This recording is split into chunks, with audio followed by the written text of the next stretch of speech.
I'm happy I got my YouTube back. That was really inconvenient and stupid. It was really stupid. The policing done by AI is imperfect, and it's going to take some time to make it more reasonable. But you look at the origins of policing or moderating or whatever you want to call it. Excuse me. Are not that complicated. And since this is Black History Month, the NAACP has this thing, and it's the origins of modern day policing.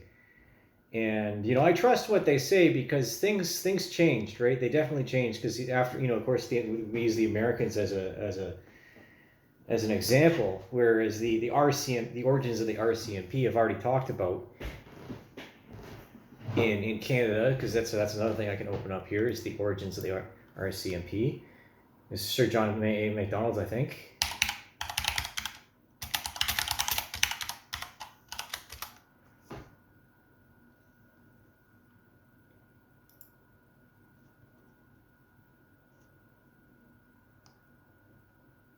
And then I talked about the whole thing with Kent Monkman and his perversion of the history, if you ask me. The grotesque nature of Monkman's art is not something that I would want, to have in my house.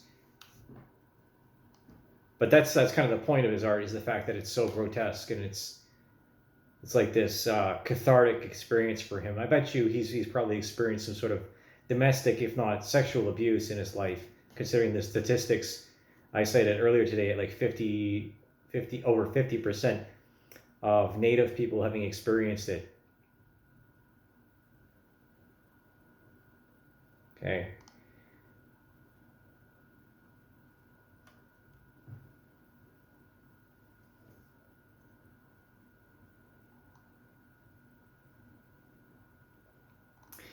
So what I'm going to get into here, I have a JSTOR.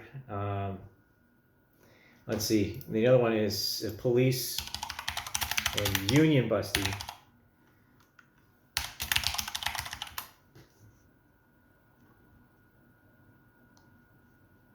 Harvard Politics Review,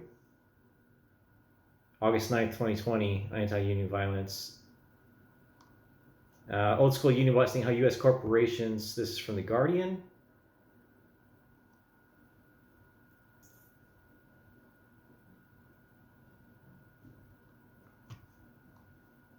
Police unions are anti-labor. That's an interesting viewpoint there.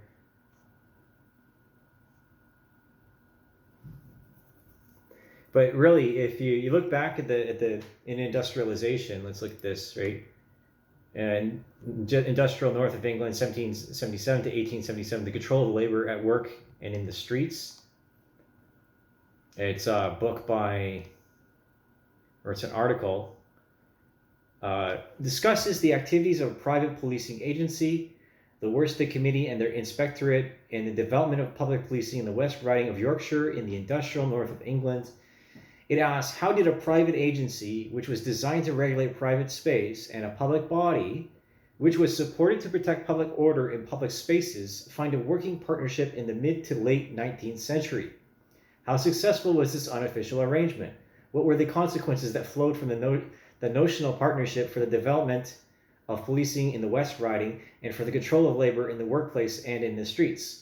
The article suggests that whilst many private police forces continued throughout the remainder of the 19th century, they were increasingly seen as anarchistic and an even more centralized system of policing that was seen as even more integral to communities as a whole, rather than representing vested interests.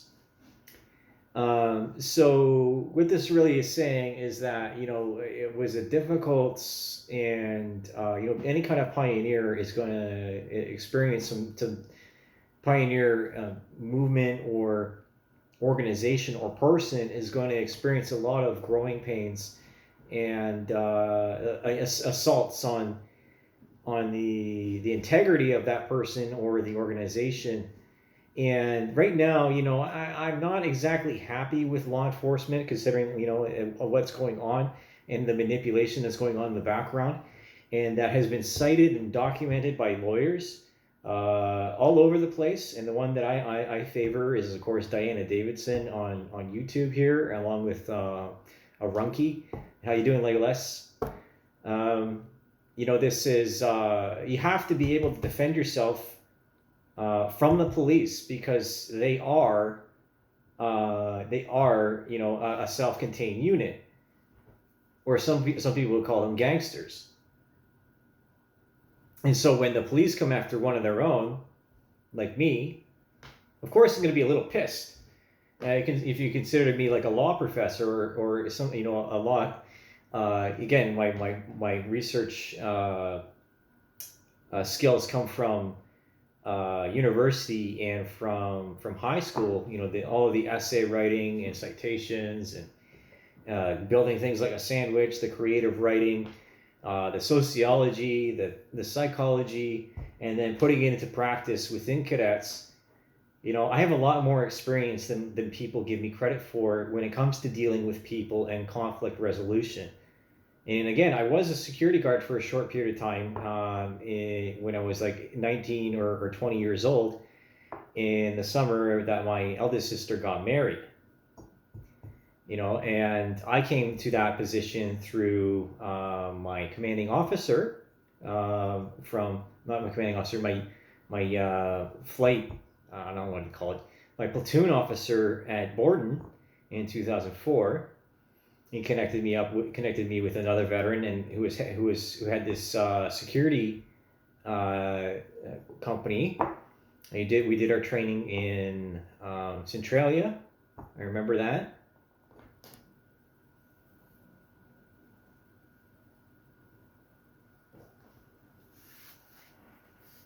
Let's roll up our sleeves, guys. Now, you consider, if my specialty would be, of course, it has to do with aviation, and the enforcement of regulations within it, because again, every aircraft mechanic at a certain point is an aviation lawyer. We have to cite things, we have to word things in a specific order, with particular and exacting language,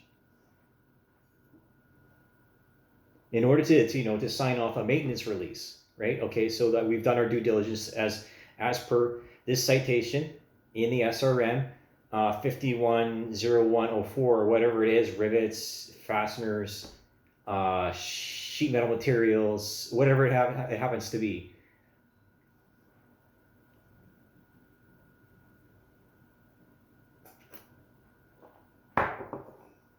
So we have to have a knowledge base, and that's where people don't understand that aircraft mechanics are closer to engineers than they are automotive mechanics.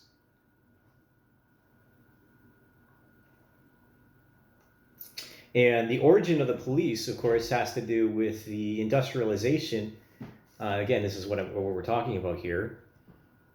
Industrial North England, 1777 through 1877, the steam age. And this was, of course, the convention in which, or the time when child labor was laissez-faire. You let the kids just go into the coal mines, or catch the shuttlecocks in the looms.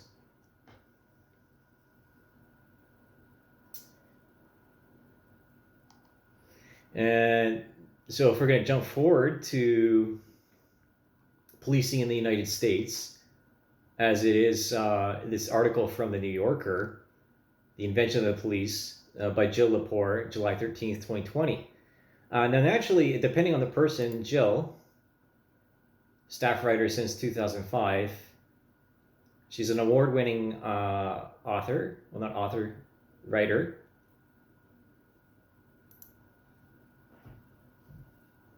Has a PhD in the studies from Yale in 1995. David Woodkemp, professor of American history at Harvard University. So, hello to my fellow historian. How do you do?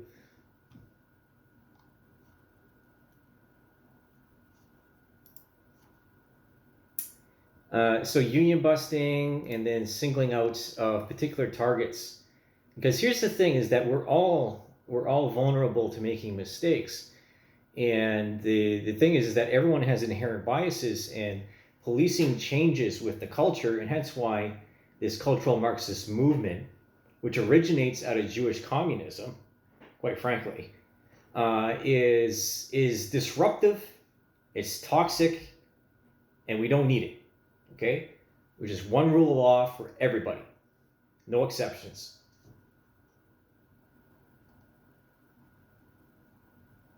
Except for military people, because military people are under the rules of law. What's it? The UCMJ. What's Canadian? Let's look this up.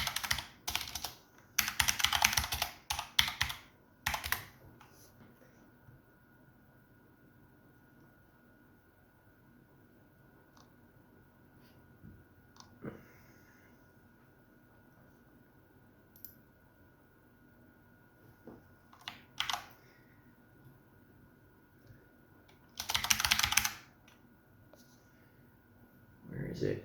I'm looking for it.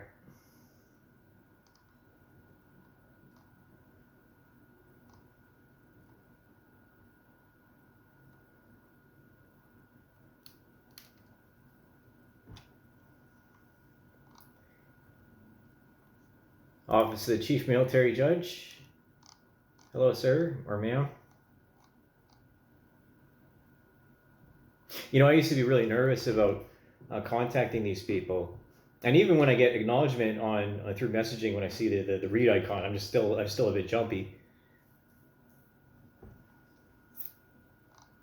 It's like, oh shit, I got noticed, you know, and then I wonder how long it's going to take before I start getting taken seriously, because we have real problems with the justice system here in Canada.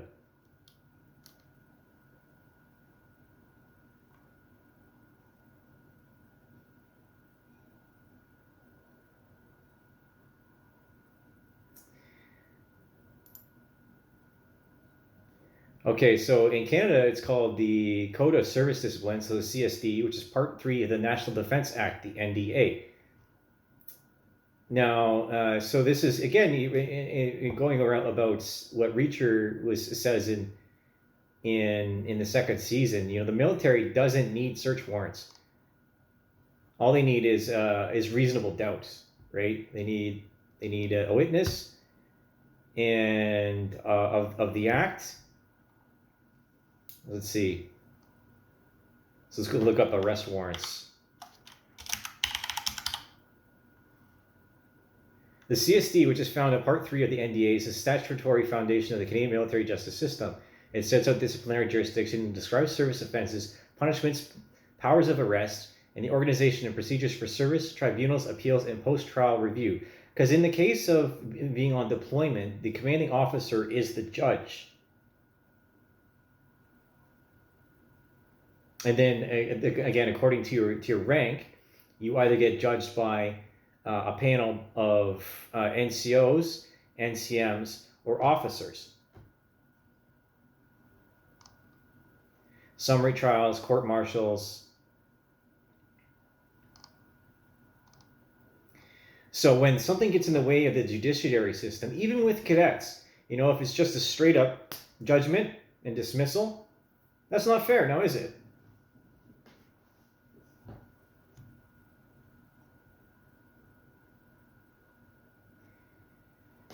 (17) QRNO 108.17 specifies when an accused person has the right to elect to be tried by court-martial, an accused person will generally be offered an election to be tried by court-martial unless two criteria are met. First, all of the offenses with which the individual has been charged must be for insubordination, drunkenness, AWOL, quarrels and disturbances, conduct to the prejudice of good order and discipline, and second, the circumstances surrounding the commission of the offense must be so minor in nature that the presiding officer concludes that a punishment of detention, reduction in rank, or fine in excess of 25% of a monthly basic pay would not be warranted if accused were found guilty of that offense. In general, 5 to 10% of accused persons who are offered an election in a given year actually elect to be tried by court-martial. In other words, an election to be tried by court-martial is only offered in a minority of cases, and the accused only elects to be tried by court-martial in an even smaller number of the cases where the election is offered to the accused person.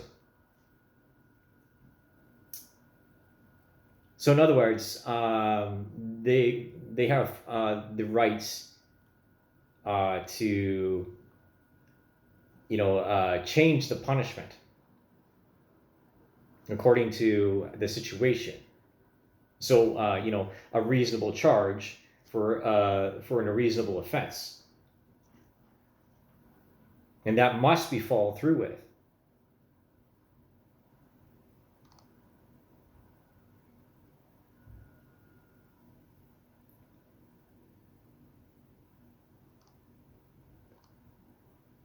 Now, I never disciplined any of my cadets formally.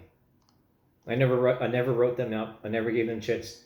There's always verbal warnings because I had no reason to ruin anybody's life.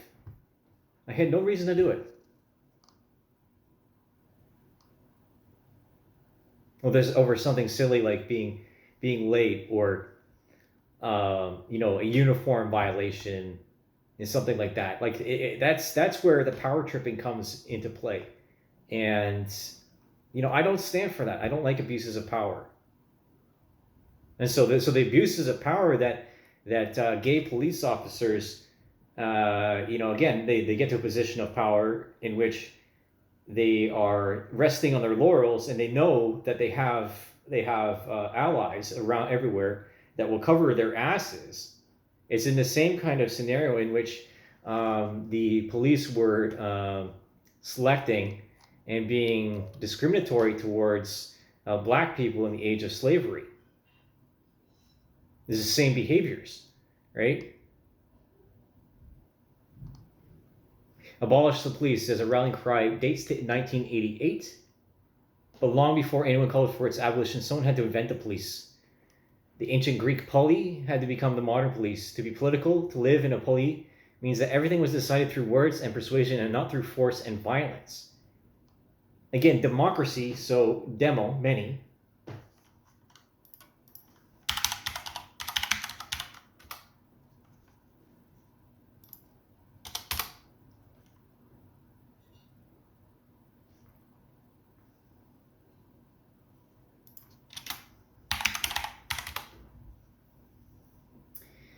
So people rule. Oh, for the people. I take it and I give it back to you, the people.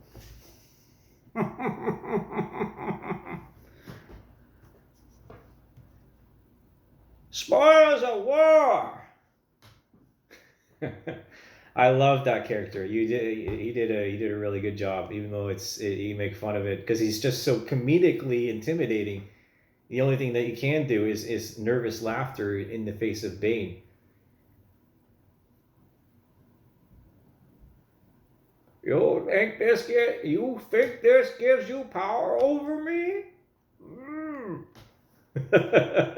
See, the vigilantism and the bent the social justice mentality is what has corrupted democracy in general. And then again, all these far leftist groups, which again, through collective action, gang up and use their stupidity to tear down these institutions because, well, whether we like it or not, if there's no police, then there's only private military contractors or a grand army, right? There's a paramilitary police force, that which is the RCMP, or in France. France is Grand Army.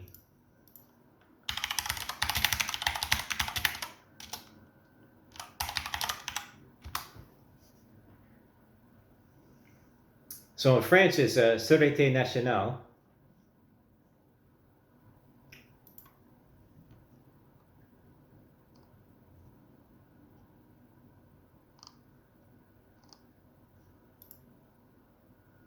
Looking sharp there, and they're dressed blues.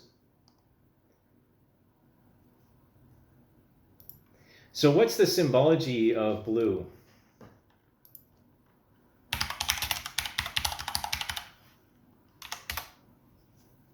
Serenity, stability, inspiration, or wisdom. It can be a common color and symbolizes reliability. In the Catholic Church, the Virgin Mary is most often depicted wearing blue to symbolize being full of grace by divine favor. Now, the judge or mayor is a representative of God. That's it.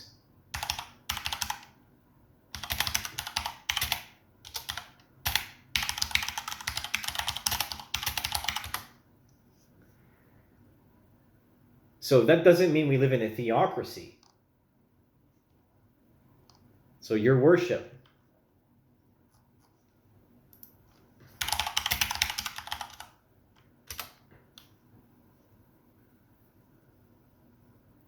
In present or former Commonwealth realms, and spoken address, these officials are addressed as your worship.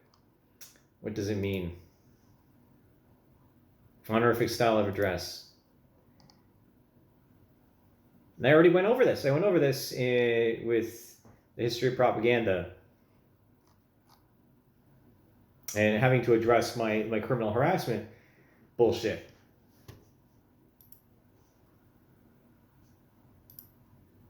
You know, I'm doing my very best here to honor the training and the people that actually looked out for me in my life. So when I have these, these slaps across the face like this, it's not just offensive, it's insulting.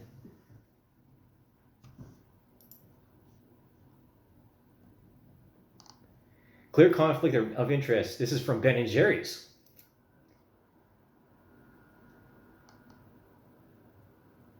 So Ben and Jerry's is known to be a supporter of queer and trans rights.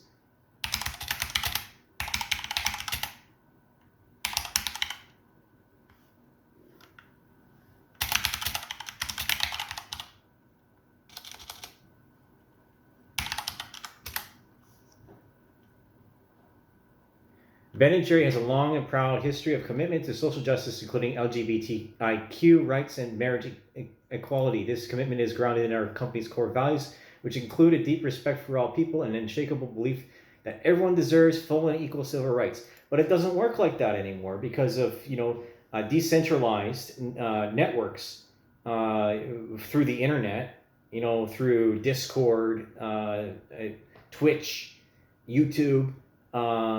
Messenger groups, Facebook groups. It's very hard to keep on top of the Medusa of the monster that we have to face, which is the Leviathan, and to keep a holds and maintain the social contract. But again, people rise to the position of their incompetence. And when they don't know what they're doing, or they claim ignorance, and they act anyway, and they commit an act of violence that was unnecessary, then that's a violation. It's pure and simple truth. It doesn't matter what it is.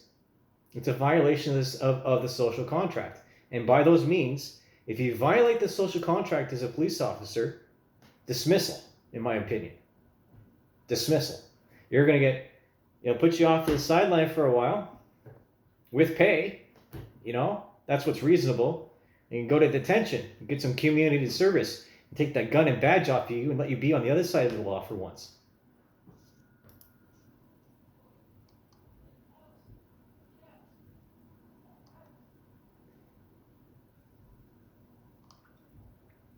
It's a crying shame. It really is. And I get it. I get that these people were under a lot of pressure. And there's more than one police officer out there that believes in the same rules and jurisprudence as I do.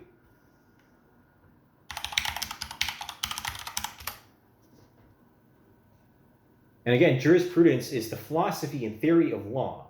It is concerned primarily with what the law is and what it ought to be. That includes questions of how persons in societal relations are understood in legal terms and are of the values of and in and of the law. So this has to do with political science. And you know what? I took political science.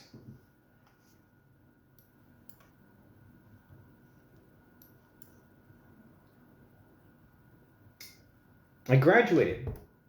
Ontario scholar, okay? Philosophy, sociology, aircraft technology. I was setting myself up to be like Harmon Raff. I wanted to be one of the first fighter pilots in Canada with an arts degree.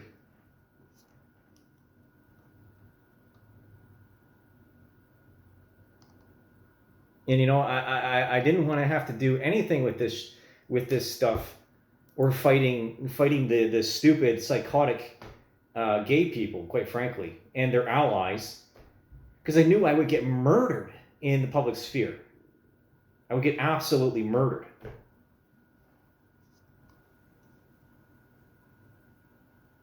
But I can't just sit here and watch this happen anymore.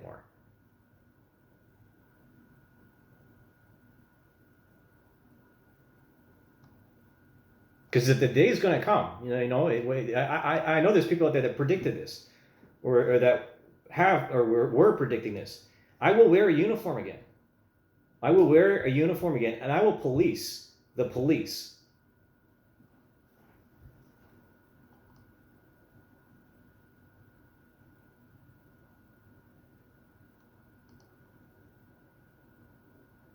It makes me think about that one scene in Reacher. He's with the police officer. You know what the difference between me and you is? The people that I look for are trained killers.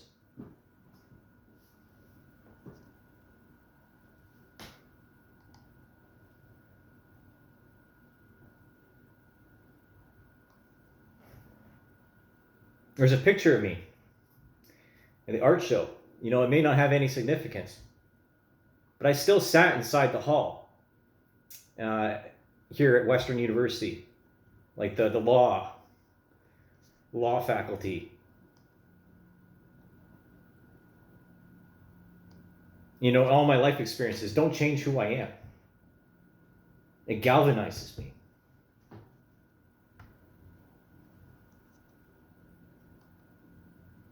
Because I can't stand seeing people walk all over the disabled or the handy capable.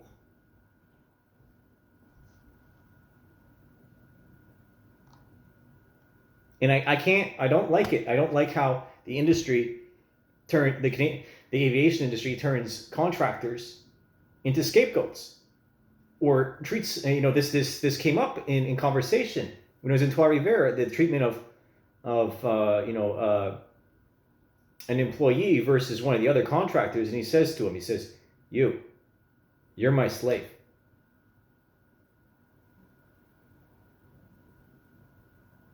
It's not the way it should be.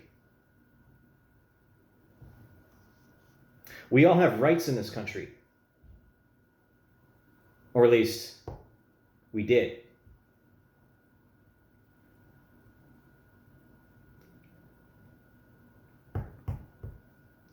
Sooner or later, the gavel comes down and it stops.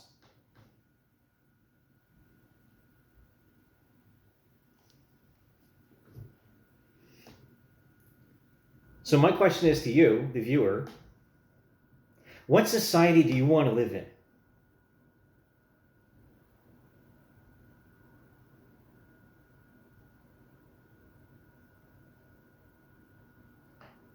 I don't want to live in this one.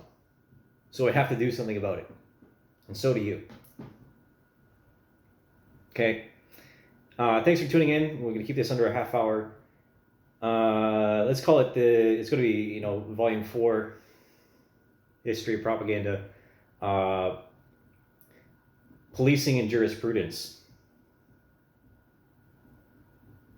Yeah. See ya.